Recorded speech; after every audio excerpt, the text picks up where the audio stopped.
Salam əziz izləyicilər, hər birinizi xoş gördük. Sizinlə sonuncu din mətnini işləyirik. Sonuncu din mətnini mən oxumuşam, siz də oxumusunuz. Yəqin ki, birlikdə çalışmalar işləyəcəyik. Çalışmalara keçməmizdən əvvəl kanalımıza abunə olun ki, bu videoların davamı da daha sürətlə gəlsin. Deməli, burada ata ilə oğlun dialoqundan sonra bu obrazlar haqqında fikirləriniz və mətnin davamını, bu dialoqda bilinir ki, ata ilə oğul birlikdə bir körfəzə gediblər. Orada ata dənizin dibinə enib və bundan sonraki də hadisələrdə atanın dənizin dibində baş verənlər, yəni baş verənlər nəql ediləcək. Bunu yaza bilərsiniz, amma şifahi tapşırıqdır. Bunu yəqin sinifdə müəllimlə birlikdə işləyəcəksiniz. Vaxt itirmədən keçirik. Kontekstdən çıxaraq söz boğçasındakı sözlərin mənalını təxmin edin. Bu sözlərə aid olduğu nümunələri uyğunlaşdırın. Düyüm ölçü vahididir. Yəni bu daha çox hava, yəni təyyarələr bundan istifadə edir. Körfəz burada su hövzəsidir, E variantıdır. Mərcan dəniz heyvanıdır. Rif təpədir, mərcan rifləri deyir. Akvalank qurğu aparatdır. Aerodrom meydançadır, D variantı. Keçirik. Hansı fikirlər mətndə öz təsdiqini tapır? Seçiminizi nümunələrə əsaslandırın. Mən burada sizin üçün artıq cavabları qeyd etmişəm. Cavabları qeyd etdiyimizə görə biz, necə deyərlər, variantımızı biləcəyik artıq hansılardır. Baxın, birincidə deyir ki, gəlin bunu da bazılaşdıraq siz üçün. Birincidə deyir ki, Devi ilk dəfə idi ki, atası ilə köpək balığı körfəzinə gedirdi. Bəli, Devinin atasına verdiyi suallardan aydın olur ki, o buraya ilk dəfədir gəlir. Çünki Devinin körfəz haqqında məlumatçı olduğu görünür. Bu doğrudur. Ben təcrübəli təyyarəçi idi. Bəli, çünki o yaralı da olsa oğlunu düzgün istiqamətləndirə bilir və nəticədə Devi təyyarəni idarə edə bilir. Ben xilas olacağına əmin idi. Xeyr, əmin deyildi. O şübhəli idi, bilmirdi ki, Devi bunu sürə biləcək yoxsa yox. Çünki Devi uşaq idi, o təyyarəni sürə bilməzdi. Düşünürdü ki, ona bir şey olsa Devi özünü itirəcək və bunlar ikisi də orada məhv olacaqlar. Növbəti D. Devi uşaq olsa da bir çox çətinliklərin ötəsindən gəlməyi bacardı. Bəli, Devi həqiqətən də atasını təyyarəyə mindirməyi və təyyarəni yerə indirməyi bacardı. Doğrudur. Əsərin müəllifi kiçik təyyarələrin idarə olunması ilə bağlı müəyyən bilgilərə malikdir. Bəli, mətndən açıq-aydın hiss olunur ki, açıq-aydın uşaqlar defisində yazılır. Mən açıq-aydın hiss olunur ki, təyyarənin yerə enməsi üçün müəyyən ölçülərin, məsələnin sonuncu, yəni 6-cı düym haqqında məlumatlıdır və dəstəyi necə yönləndirmə haqqında bu fikirləri var. Ona görə biz C variantından başqa götürürük. A, B, D, E. Keçirik indi B tapşırığına. B tapşırığında bizə deyəcək ki, mətnə istinad etməklə cümlələri tamamlayın. Mətnə istinad etməklə cümlələri tamamlayırıq necə? Baxın, yazılmışam burada. Akulalar qanını çox tez hiss edirlər. Buna görə də Ben suya girərkən özülə ət parçası götürür. Bəli, ət parçası götürdüyünə görə akulalar onun yanına gəlir və burada birinci səbəbimiz olur. Yəni nəticə, bu səbəbdir, bu da nəticədir. Deməli, A bəndi bura gedəcək. Növbəti, Ben huşunu itirməkdən çox qorxurdu. Çünki David çaşbaş qalardı, nə edəcəyini bilməzdi və hər ikisi məhv olardı. Buna görə də B variantı. Bu tapşırıqda, yəni qorxurdu ki, uşaqdır, bu sürə bilməz və ikimiz də bu səhrada məhv olaraq heç kim də onların yerlərini bilmirdi. Bu da əvvəlki dialoqda o haqda məlumat verilir. Mətndə Ben oğluna deyir, Devi, qolumu yuxarıdan sarı möhkəm sıx. Nəyə görə deyir? Çünki o istəyirdi ki, qanaxma dayansın. Baxın, ata qanaxmanın qarşısını almaq istədiyinə görə qolunu bərk sıxdırırdı. Çünki deyir ki, sıx ki, qanaxma dayansın, ən azı bir müddət təyyarəyə qədər onu idarə edə bilsin. Növbəti keçirik. Sizcə nə üçün müəllif əsərin sonuncu düyümü adlandırıb? Bu əsəri yazmaqla müəllif oxucuya hansı fikri çatdırmaq istəyib? Mətndə sonuncu düyüm simvolik mənada daşıyır, sonuncu cəhd mənasını verir. Ben bilir ki, düzgün hesablanmış sonuncu düyüm yaşamaq uğrunda mübarizənin sonuncu cəhdidir. Sonuncu 6-cı düyüm dəqiq müəyyən edilərsə yaşamaq, burada niyə belə olubdular? Cəhdi də uğurlu olar. Burada uğrunda. Burada sizə cavabları yazmışam. Yəni bəzən deyirdiniz ki, yazı xətt bilinmir. Burada isə artıq xətti bilinir, xətti görürsüz. Növbəti mətndə altına xətt çəkilmiş hansı cümlə əsərin epiqrafı ola bilər? Keçirik yuxarı. Epiqraf o nə deməli? Əsərin ideyası. Yəni epiqraf deyəndə ki, ideyanı əks etdirir. İdeyanı əks etdirir. İdeyanı əks etdirən fikrimiz buradadır uşaqlar. Burada 3 cümlənin altına xətt çəkilib. Onlardan biri özünü sınamadan heç vaxt nəyə qadir olduğunu bilməzsən. Bu doğru da ola bilər. Digər isə sadəcə dialoqdan verilib. Dev, ikimizin də həyatı səndən asılıdır. Sənə acıqlansam da incimə. Yəni bu variantı götürəcəyik biz, yazacağıq bura. Mən burada siz üçün onu da qeyd eləmişəm. Qeyd eləməmişəm. Çünki burada dediyim kimi sonuncu, gəlin bunu yazayım onda burada. Bu nə idi? Özünü sınamadan heç vaxt nəyə qadir olduğunu bilməzsən. Özünü sınamadan heç vaxt nəyə qadir olduğunu bilməzsən. Bunu yazım siz üçün bura. Özünü sınamadan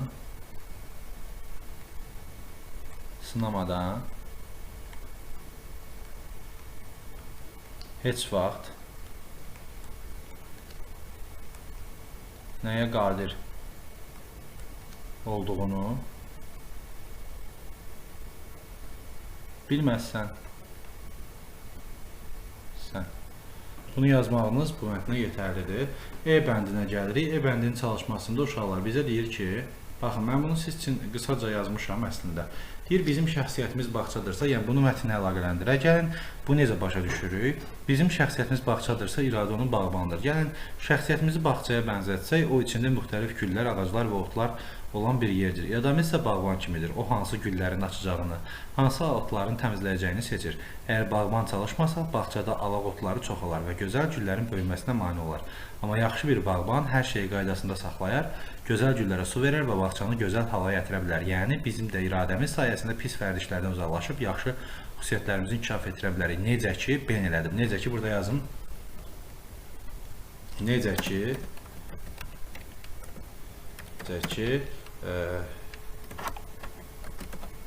Devi özünə inandı və təyyarəni idarə etdi. Yaza bilərik. Növbəti deyir ki, ən böyük qələbə ümidsizlik üzərində qələbədir. Bu fikir göstərir ki, insan qarşısına çıxan ən çətin maneə ümidsizlikdir. Əgər insan ruhdan düşərsə, heç bir uğur qazana bilməz. Ancaq ümidsizliyi məğlub edən insan bütün çətinliklərin ötəsindən gələ bilər. Çünki inan və iradə olduğu zaman hətta ən böyük problemlər belə həll olunur. Əsl qələbə insanın üzərində qələbəsidir. Ben öz ümidsizliyinə qalib gəldi və hər ikisi sağ qaldı. Bunu da yazmış olduq. Keçirik növbəti mətnimiz. Növbəti mətn deyil, mətn haqqındadır. Bəzən insan çətin məqsədə çatmaq üçün bütün iradə və əzmini səfərbər edir. Lakin yenə də uğuru əldə edə bilmir. Belə insanla qarşılaşsa nə deyərdim? Ona deyərdim ki, uğursuzluq son deyil, yeni bir başlanğıcdır. Hər kəs səhv edə bilər, amma vacib olan vaz keçməmək, yenidən cəhd etməkdir. Çünki ən böyük qaliblər də bir zamanlar uğursuz olub, amma onlar dayanmayıblar. Çünki Devi ümidsiz olmadı. Ben, necə ki, Ben ümidsiz olmadı və qalib gəldi. Növbəti mətn haqqındadır bizim tapşırığımız. Tapşırığımız əzmkar alpinist. Deyir ki, bizə Yeni Zelandiyada doğulmuş Edmund Hillary uşaq yaşlarından alpinizmə həvəs göstərirdi. Onun ən böyük arzusu dünyanın ən uca zirvəsi olan Everesti fəth etmək idi. Nə qəşəng. Everesti fəth etmək idi. Baxaq, uşaqlar. Nəsə, o ilk dəfə 1952-ci ildə buna cəhd etdi, amma fəth edə bilmədi. Amma bundan sonra ona məktəblərin birinə çağırdılar. Bu görüş zamanı Hillary şagirdlərə demişdi, mənə qalib gəldiyi üçün Everestdə gözümdə böyüdü. Amma o da bir şey yaxşı yadında saxlamalıdır. İndi içimdəki əzm daha da artıb. Heç bir məğlubiyyət məni hədəfimdən yayındıra bilməz. Sonra əzmkar alpinist Everest dağının məktəb divarında asılmış şəklinə baxaraq ona meydan oxumuşdu. Ey Everest, mənə ilk səthində qalib gəldi, amma mən səninlə mübarizəm bitməyib. Gözlə məni, yenə gələcəyəm. Və bu dəfə sən ayaqlarımın altında olacaqsan. Bu çıxışından bir il sonra 1953-cü ilin mayın 29-u saat 11:15-də Edmund Hillary indiyə kimi zirvəsində heç kimin görmədiyi Everestin ən uca nöqtəsində dayanmışdı. Keçək suallarımıza.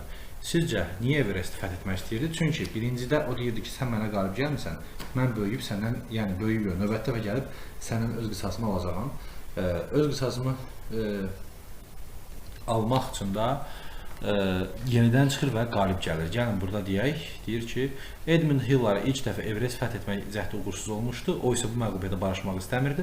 Edmund Everestə müraciət demişdi. Everest, mənə qalib gəlməklə gözümdə daha da böyüdü. Amma mənim mübarizəm hələ bitməyib. Yəni o öz mübarizəsini davam etdirmək üçün yenidən bu dağa çıxdı və qalib gəldi. Alpinizm idman növü uşaqlar çətin idman növlərindən biridir. Bunun haqqında sizə bir məlumat yazmışam burada. Alpinizm idman növü və çətinlikləri. Alpinizm dağlara dırmanmaq sənətidir və İdman həm də macəra növü sayılır. Bu idman fiziki güc, dözüm və cəsarət tələb edir. Çətinlikləri hava şəraiti. Dağlarda güclü külək, soyuq və qar fırtınaları təhlükəlidir. Oksigen çatışmazlığı. Yüksək artdıqca nəfəs almaq çətinləşir. Fiziki yorğunluq, uzun yürüşlər və dik yamaclara qalxmaq çox enerji tələb edir. Və bundan əlavə təhlükələr, daş və qar uçqunları, sürüşmələr böyük təhlükə yaradır. Buna görə də alpinizmlə məşğul olanlar yaxşı hazırlaşmalı və təhlükəsizlik qaydalarına əməl etməlidirlər. Gəlirik zirvələr və onların fəthi olmalıdır. Zirvələr və onların fəthini mətnini siz üçün qoyum, dinləyin. Sizlə birlikdə də sual. Əslində yazmışam sualları. Yenə sualları birlikdə etmiş olacağıq.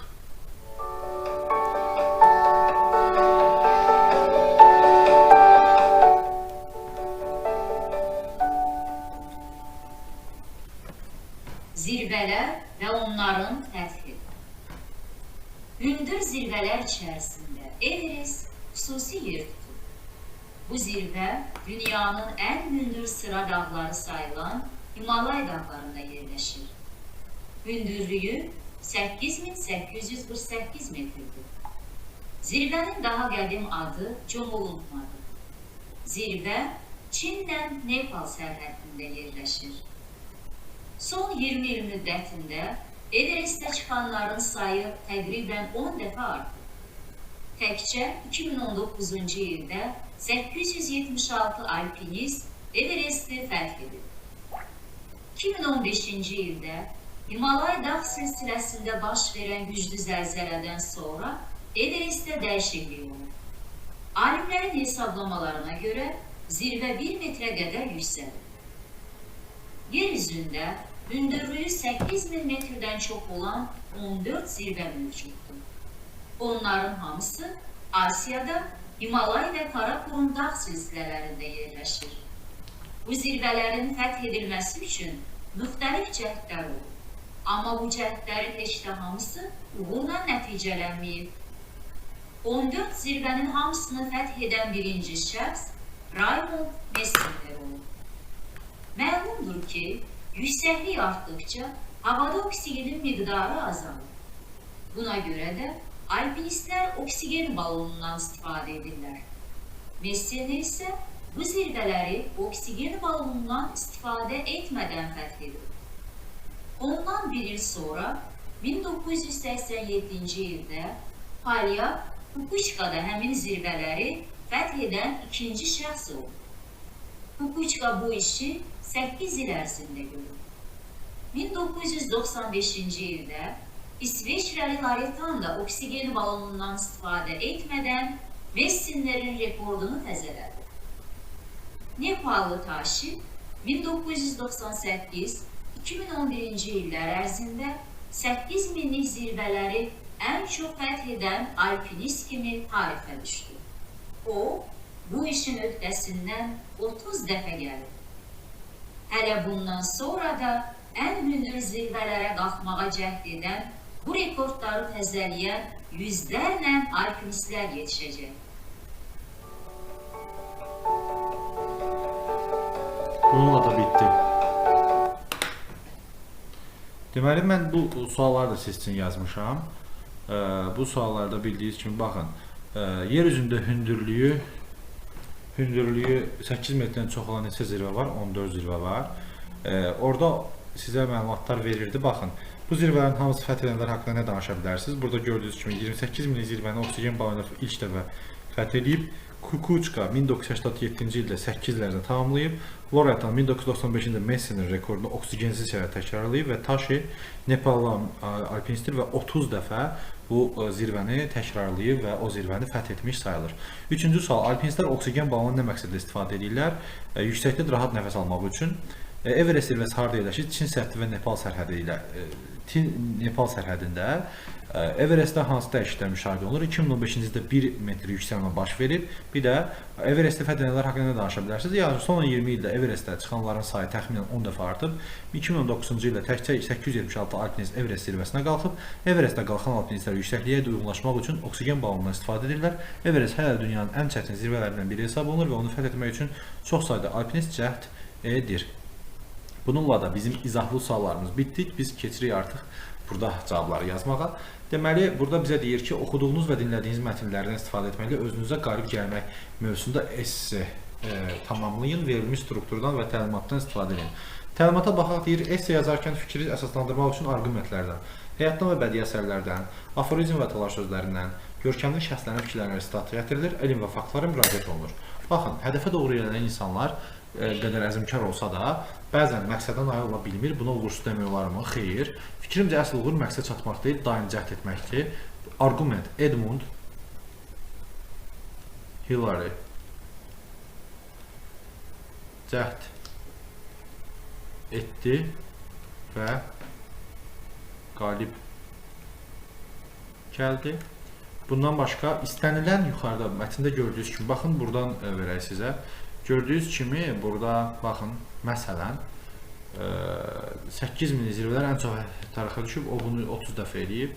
Məsələn, bu üzrə fəth edən keçib və bu işi 8 ilə tamamlayıb. Baxın, bunu mən buradan götürüb, düzdür, kopyalayıram, götürürəm, atıram bura və siz də bunu görmüş olursunuz ki, qırmızı ilə yazım daha çox görünsün.